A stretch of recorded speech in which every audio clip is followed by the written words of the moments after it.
This actually looks really cool, but I don't know if you can see me. Maybe you don't need to see me because I'm super tired, and I was going to make the blog in there. But enjoy the view behind me, whatever. I got my cougar clothes on if you're wondering what I'm wearing. My Nation socks and my Holland house shoes I bought at the Eindhoven airport when I lived there for 5 days. That was fun. You know, that was on my bucket list, to live in an airport. I love that movie Terminal, and I was just like, God, I want to live in an airport. So God made it happen for me. Okay, so my photographer used to be an attorney here. That was a shocker. And so she met me today, and we took the pictures of me by the lion, and I was just like, man, let me just get wild and get on top of this lion. And she says, hold your arms up. So it was a lot of fun. And I've seen 10 of the pictures, but I'm waiting on the other 20. And then I'll pick one, and then I'll have a book cover. Hallelujah. So another video for another day. Question. I know I have a lot of new subscribers over the past year, and maybe I've not answered this question in a long time. You know, I'm really scared to lean up against this. I feel like I'm going to fall out the window. I came in earlier, and this door was wide open. But, yeah.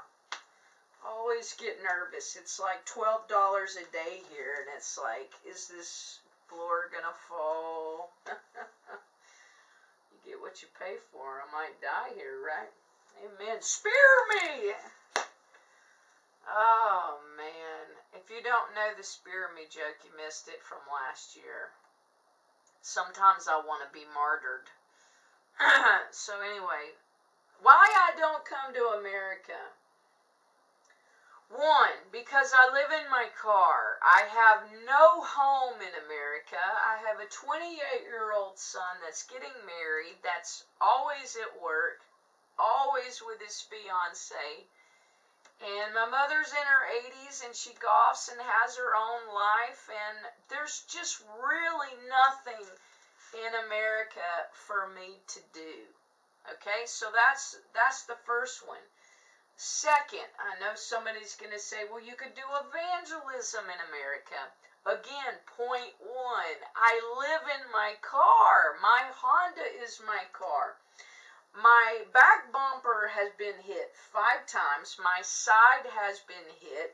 My front door has been hit. My front door does not unlock with the key. I have to go in through the passengers, put the key in, roll it down all the way across the car, turn it off, walk around, open it that way, start the car with jumper cables. Once it gets stopped, I gotta jump it off again and go through that whole, roll the window down, take the key out. Imagine you living that way. And then you got to sleep in the car at the end of the night. So my tags are behind because it's just parked at my family's house.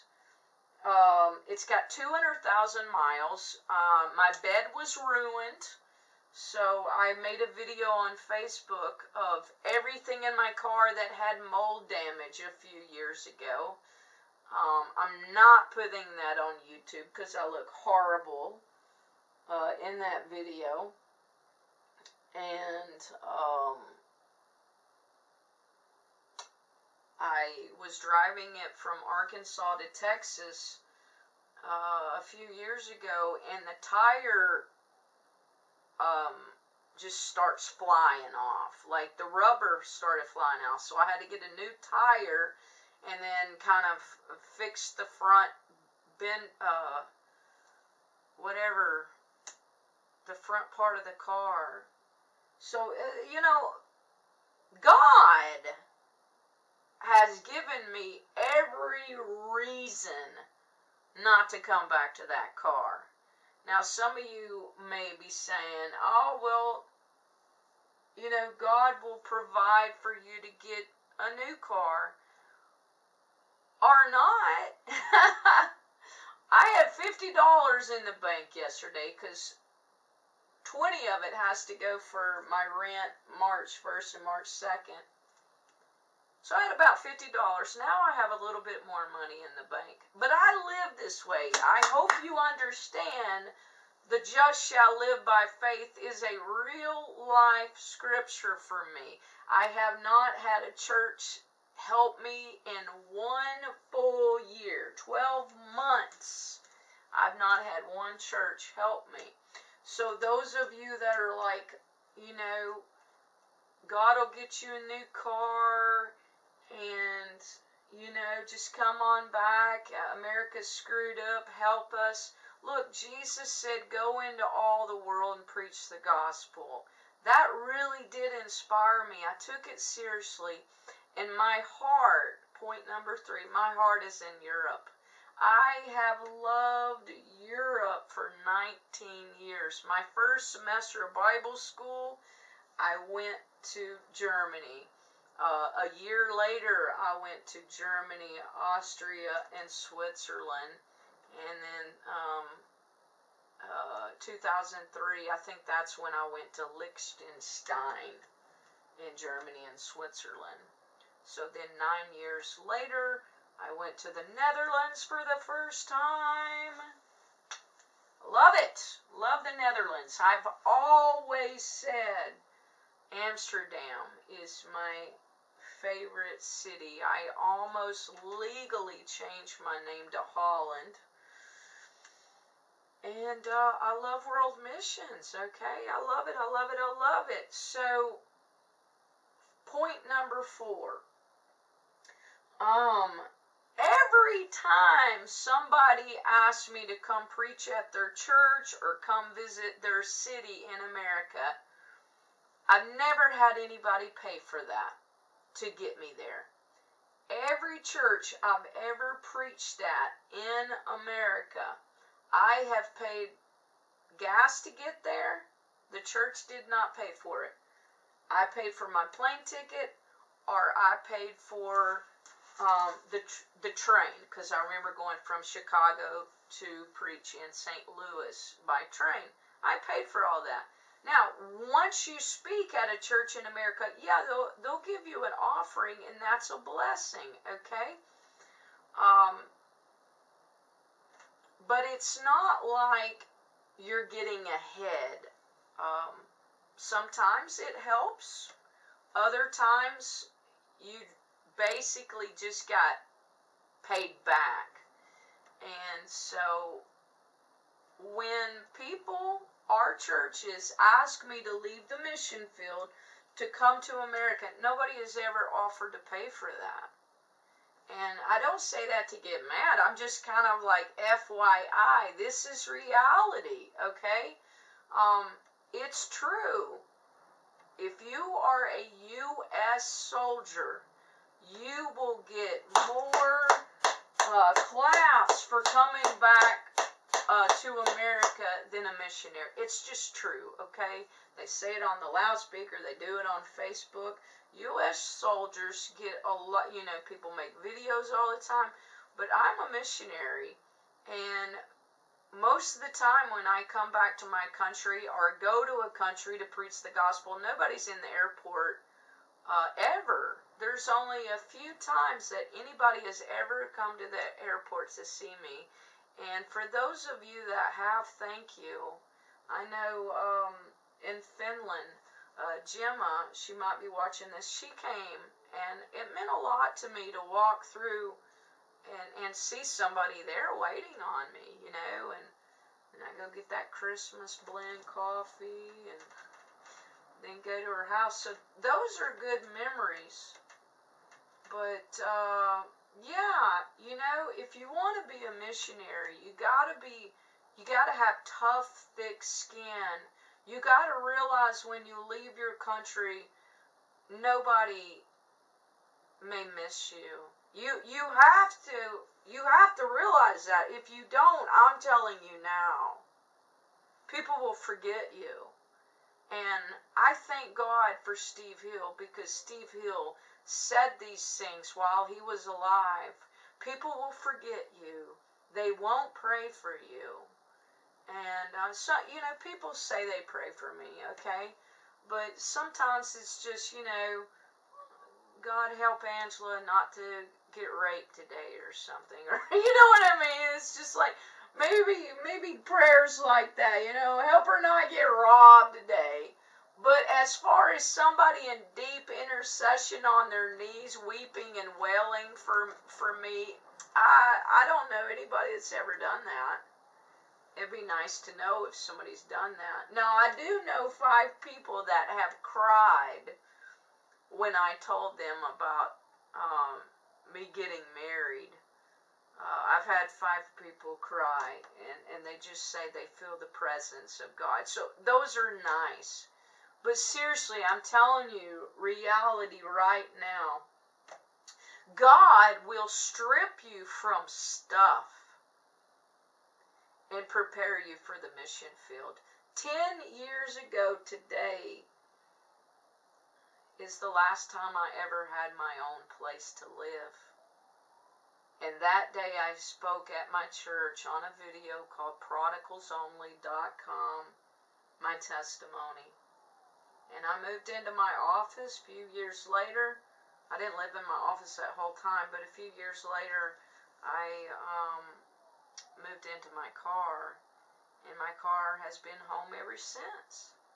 And I have videos on YouTube, how to live in your car. And there's nothing wrong with living in your car. God promises to meet your needs. And He did by living in my car.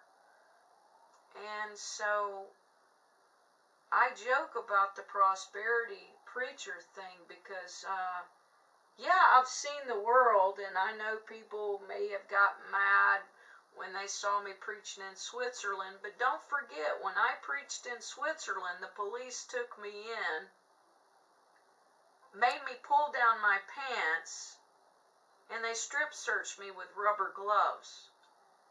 When I was in Rome, Italy, the police slapped me. I've dealt with police in many countries. Some are really good memories. I had a lot of funny times in the police station. But answering the call of God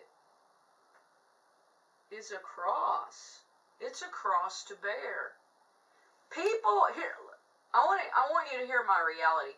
People watch my videos and look at my pictures and at times say, "Oh, look at Angela. I wish I could be her." And then I'm looking at people's pictures of no persecution in their life. Okay? Sitting on the beach with the family, they're all hugging each other. And I'm going, God, seriously, why am I crying every day for my future husband? You know what I mean? So people can look at my life with awe and say, I want that. But I'm sitting there going, God, this is a cross. Okay? I eat by myself over 350 days a year. My photographer today was the longest conversation I've had this entire year in person with anybody, and tomorrow is March 1st. So I would do it all over again. I have loved my life. God gave me grace for this journey. But I'm just trying to prepare you for those of you that think you want to do what I'm doing. Be ready for a lot of broke days, lonely days, police stations, and people forget you. People will. People will forget you. But when a USA USA soldier walks through the airport. Everybody, man, they go wild and crazy. Thank you, thank you, thank you for your service. And that's just protecting a country. Missionaries are preaching the eternal gospel that gets people not guilty at the judgment seat. Yeah, it's a passion for me, and I can't apologize. But you know what? My honor and praise will come in heaven when God looks at me and says, well done, thou good and faithful servant. That's what you're going to want to hear. Whatever you're doing in your life, you're going to want to hear God say, well done, thou good and faithful servant. When somebody says it to me down here, it doesn't mean as much.